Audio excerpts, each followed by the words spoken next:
neutral corner. In the neutral corner. 2, 3, 4. Hey guys, you're in the neutral corner. Hey guys, appreciate you guys listening. Here we are for episode 4. I'm super excited, continuing to get more and more followers, more listeners. Really appreciate you guys a lot for that. It's taken me a lot to be disciplined and not put out, an episode earlier this week, especially after the awesome bare knuckle fights that happened this weekend on Friday, and then the fights the next evening for the UFC on Saturday. So not really going to go over those too much. There were some awesome fights.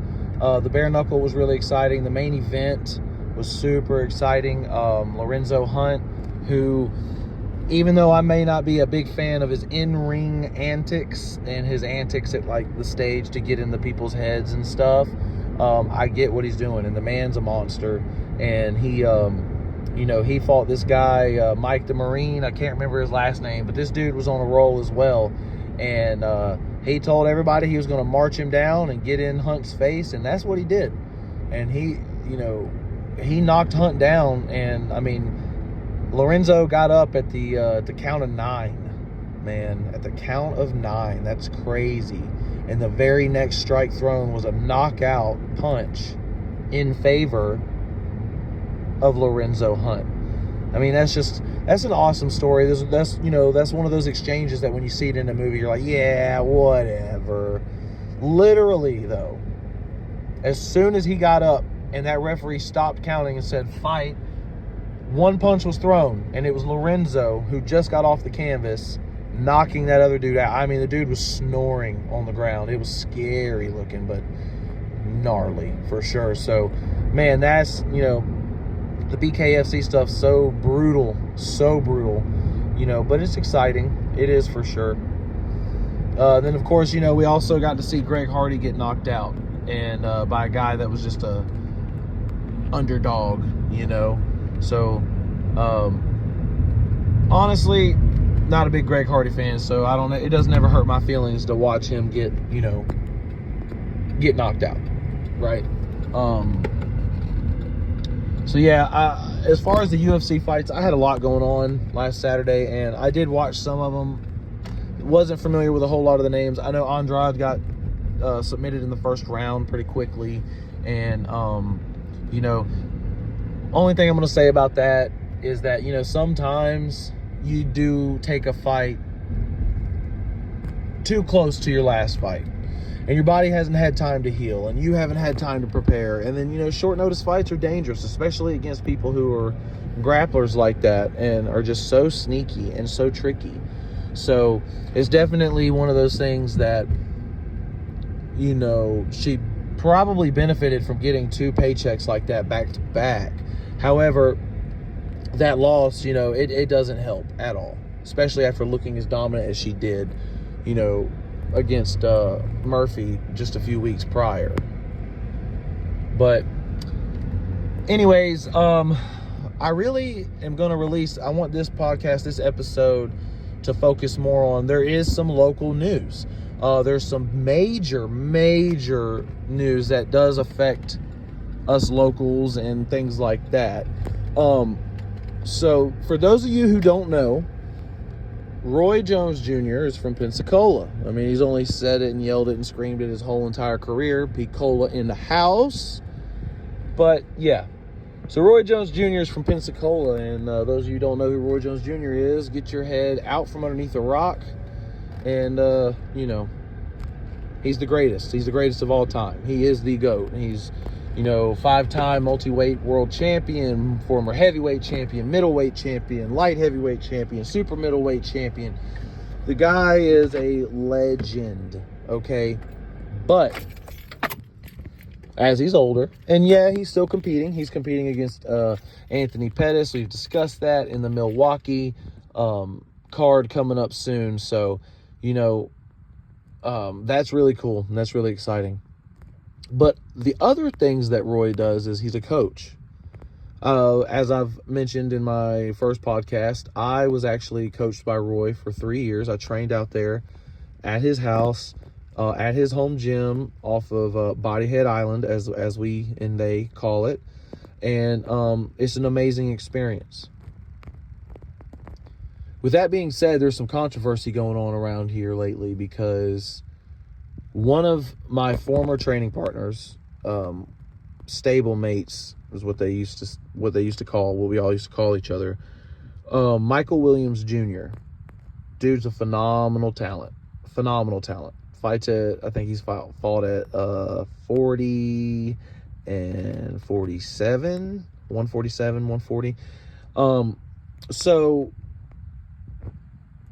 I haven't been around up there in a few years as well. So probably about 2.5 years since I've been there. Maybe even 3. So it might be just as long as I trained there, I haven't been up there. But Roy has his way of doing things as a trainer. So, things don't really change all that much all the time. But I'm just going to get into the meat of it, okay? Michael Williams Jr., amazing prospect. 20 wins, only 1 loss.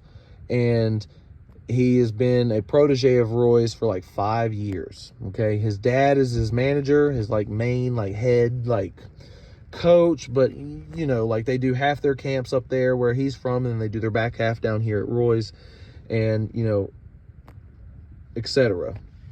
Well, in his last fight, he fought a guy in Madison Square Garden, biggest fight of his career. It was on television, aired to the masses, and he did not perform that well. Okay, I don't know what the reason is. I don't know if there's any excuses, any injuries. I'm not sure. Might have been he was feeling super weak at 140. I mean, that's a lightweight. He is almost 6 foot tall at 130 or 140. That's buddy. So Mike had the opportunity to fight Adrian Broner, AB, 4-time world champ, former Floyd Mayweather protege. Adrian hasn't fought in two years, okay? And he's been looking for fights. He was supposed to fight a guy named Ivan. I don't want to butcher his last name, but it's like Rezchek or Roychek or something like that. But it's he's a killer, man. He's no joke, okay? But that guy backed out. And then there was another guy, and they were supposed to fight, and he backed out. And so finally they call Michael Williams Jr., who's 23 years old. He's coming off of the worst loss he's ever had, only loss as a pro. So that comes out. And I mean, I am sitting here thinking, man, that's an awesome fight. It's a tough fight. I believe in Mike, and I want Mike to win, but that is a tough fight. But damn, is that a good fight, man? Is that a great opportunity, right? I'm sure they're going to get paid a lot of money. We'll get into that in a few minutes. But last Thursday, it comes out that Michael Williams Jr. has to pull out of the fight because his jaw has been broken during sparring the day before.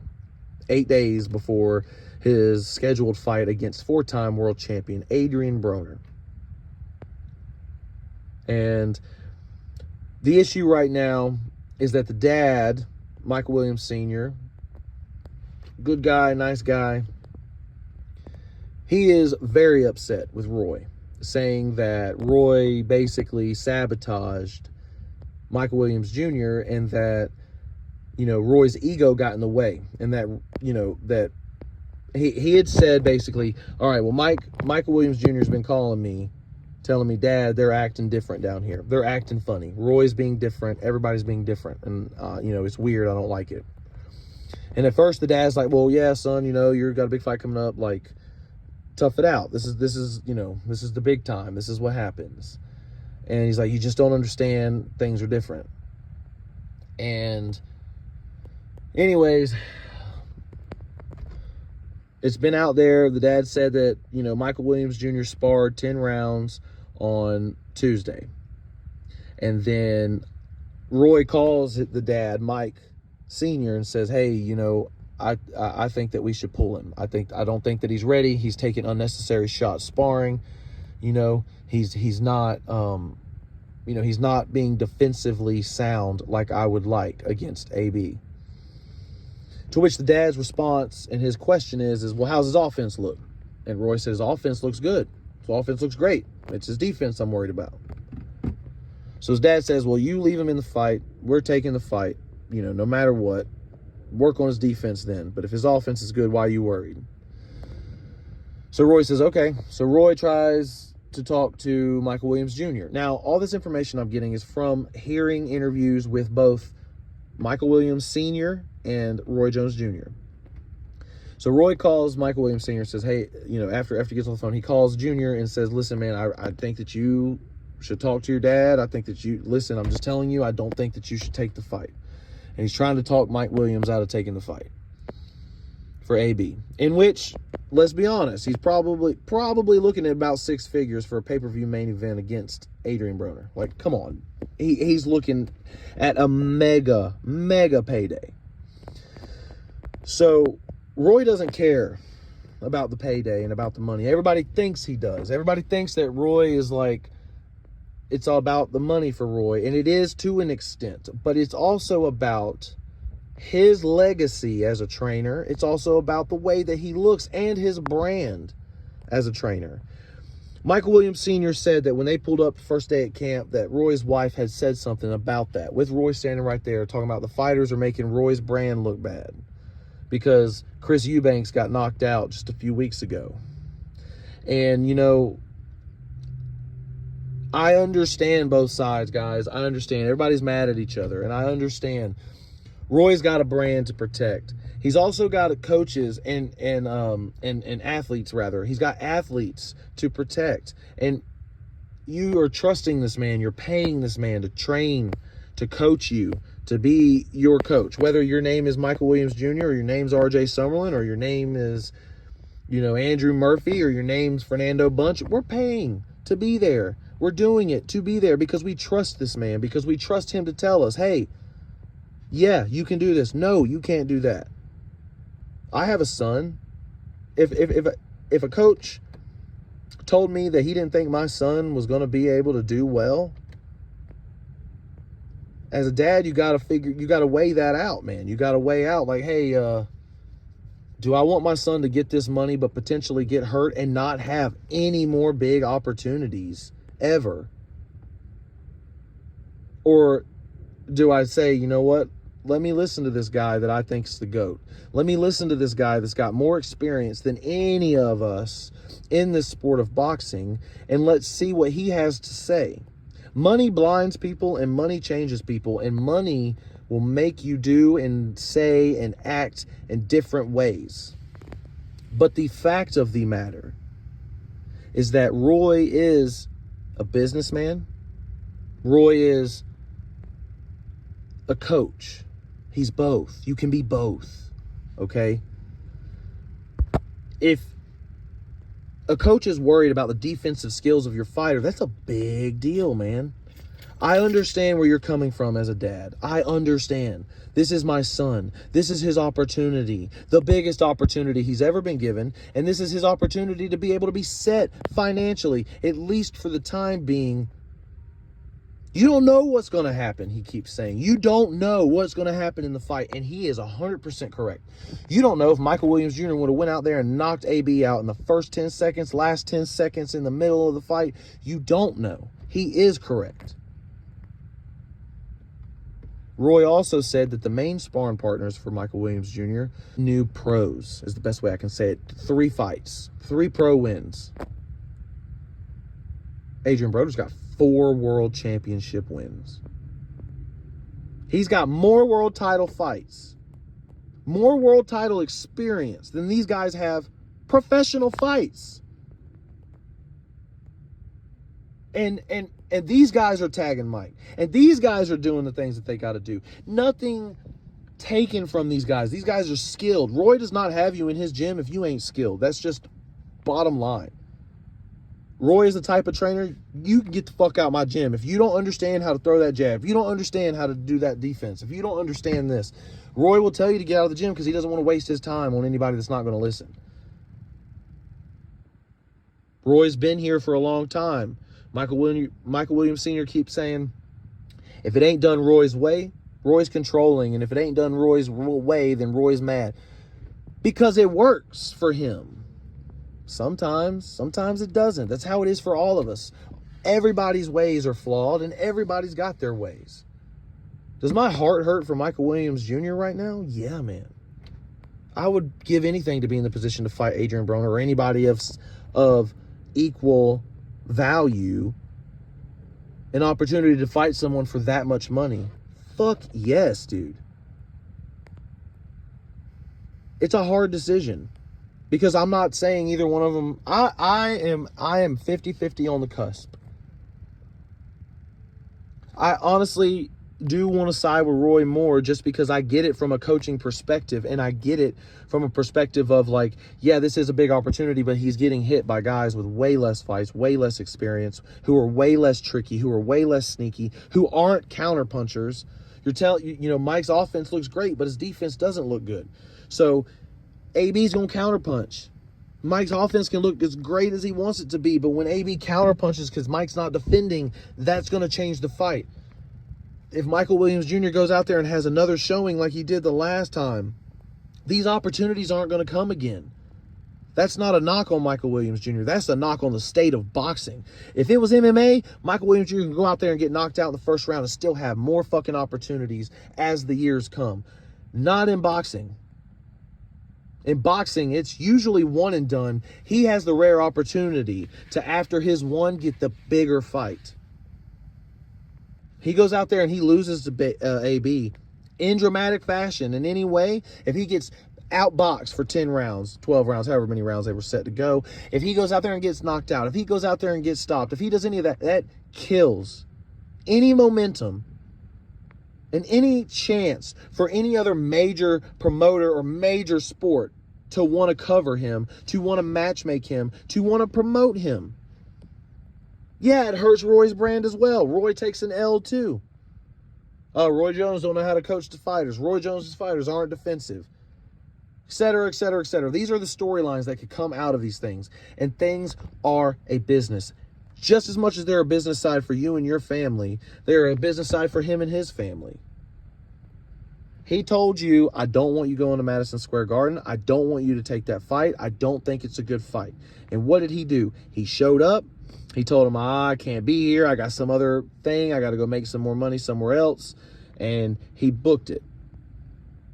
Then some people say, man, if that's your fighter, you should be ride or die or whatever. If that's your fighter should listen to you as a head coach and listen to what you're saying, because now you have that loss on your record forever.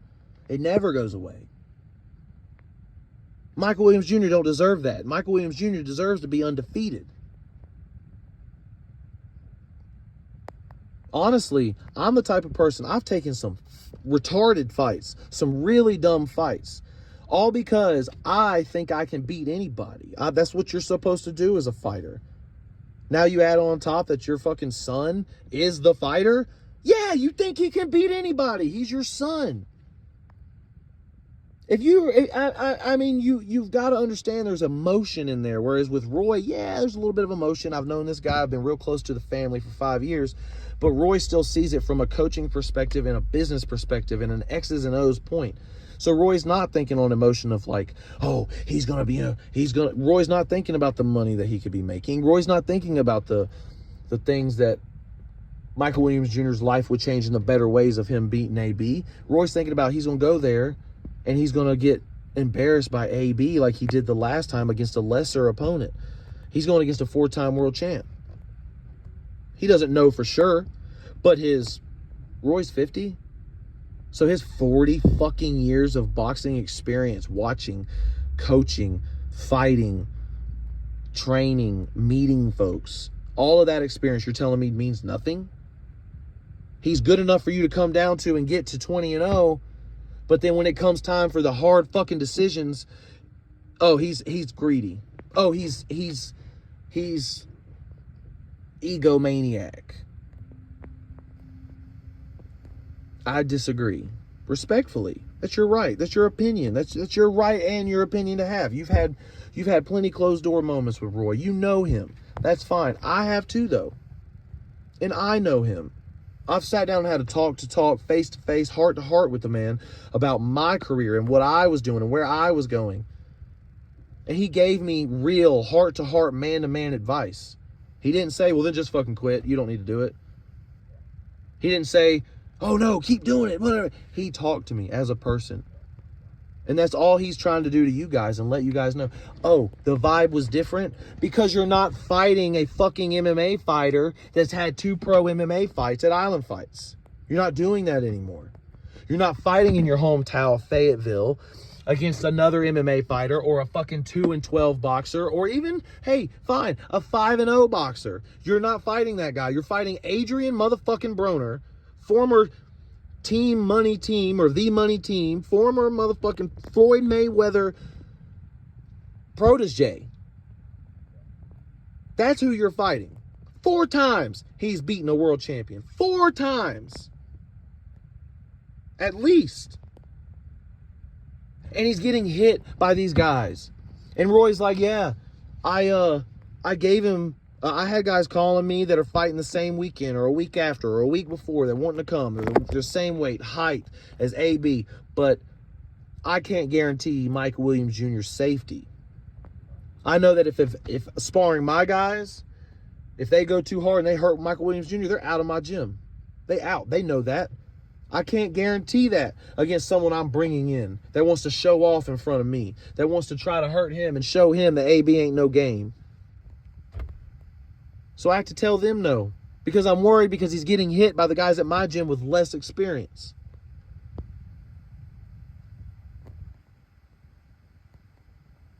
I just feel like emotions, as I've said in the last 3 podcasts, are so involved in fighting. This is not an easy answer at all. Like, at all. It's not. I mean, I can't sit here and say that I wouldn't be upset. That I wouldn't want to be there to make that bag, to make that money. Fuck it, coach. Believe in me. Let me go do this. Let me go fail on my own. I understand. But on the flip side, you got to understand the coach's perspective. Do I think Roy should have just said, hey, washed his hands of it and said, listen, if you guys aren't going to listen to me, then I'm respectfully going to tell you, I'm not going to be involved. I don't think it's a smart fight. I don't think you should do it. I'm not going to be involved. Best of luck to you. I hope you come back. That's what Roy should have done. Instead, Roy makes him spar more the next day. Now, here's the thing. Everybody's talking about sparring all out and sparring hard and sparring this. I was there at Roy's for 3 years. One time, maybe twice, I sparred like 4 days before my fight. Okay? Not the smartest thing, but it's never like these guys are saying it is. You spar 10 rounds with Roy, guaranteed 5 of those rounds are jabs only. Guaranteed. Every time. Roy's sparring is always learning centered. He had 4 rounds where he went hard with another person and his jaw was broken. There must have been a pre-existing injury. There had to have been something. Because what? You don't think AB would have did that? I'm not saying AB's a Deontay Wilder power puncher, but come on. No, I don't think Roy should have had him sparring on the Wednesday. Roy was trying to prove a point. He wasn't trying to sabotage him. What he was trying to do is put him in there sparring and after he got out, now you see how much you got touched there? We can't be having that. We don't need to take this fight. You shouldn't be able to get touched like that. That's all he was trying to do. He wasn't trying to, all right, you go in there and you hurt Michael Williams Jr. because I think it's worth ruining my entire career and reputation as a coach to hurt someone to make a point than it is for me to just step away. No, it's not. That's not what happened. You're stupid if you think that's what happened. I'm sorry. You can hate me for saying that, but you're fucking stupid if you think that Roy put his reputation as a coach and as a person on the line to sabotage somebody so they couldn't go fight and make a bag. No, Roy didn't want his reputation in his stable of fighters or whatever to take a hit because the guy wasn't ready. He's there to tell you the tough decisions. He's told me I wasn't ready for a fight, and I didn't fight. He's told me, I don't want you at this weight. You were too light that fight. I need you to up and weight. And you got to listen. You got to be there. That's why he is there. That's why he is what he is and who he is. I hope Michael Williams Jr. comes back stronger, better than ever, and I hope he gets that AB fight. I hope they reschedule it. I hope that he still gets it, and I hope that he beats AB. I do, 100% from the bottom of my heart. But we're in a combat sport. We are preparing for fighting each other. And to prepare to fight, you have to fight. And sometimes injuries happen. Unfortunate. Now, one thing I will say about Michael Williams Sr., he understands. He does. He understands that these fighters aren't trying to hurt each other. They don't want to look bad in front of Roy because Roy is a coach and he will let you know, hey, this is how I feel about this. Don't do this. That's stupid. Why would you do that? You look stupid doing that. You do, because that's what works. It worked for me. RJ, why would you jump into that? That's stupid. You're going to get hit with something. That's stupid. Why would you do that? Now I have to tell him why I did it, which makes me think about why I did it, which makes me think, oh, that's why I don't do that. All these people wanting these coaches to be like, hey, sweetheart, you can do anything you want. Anything you want, it's okay. No, it's not an easy subject. It's not an easy topic. People are going to hate on me for saying, oh, yeah, blah, blah, blah, blah. Because that's his motherfucking son, dude. That's Mike's son. Mike and Mike. That's his son. I can't blame him for feeling the way that he feels. My son, I'd feel the same fucking way. So I can't blame that. My son's not in the situation right now. I'm looking at it from a coaching perspective at this moment. But, guys, I talked your ear off for 30 minutes almost. I'm going to go ahead and let you go. That's all I've got for this, for now. And I really do appreciate you guys listening to me, and I hope that you heard some of the things that I had to say, and I hope that you enjoyed it. Thank you guys for coming. Thank you guys for the follow. Again, go like my Instagram page, my Facebook page, YouTube. In the Neutral Corner, YouTube's The Silly Sci Guy. Love you guys. Thank you so much. This is In the Neutral Corner with RJ Summerlin. Godspeed.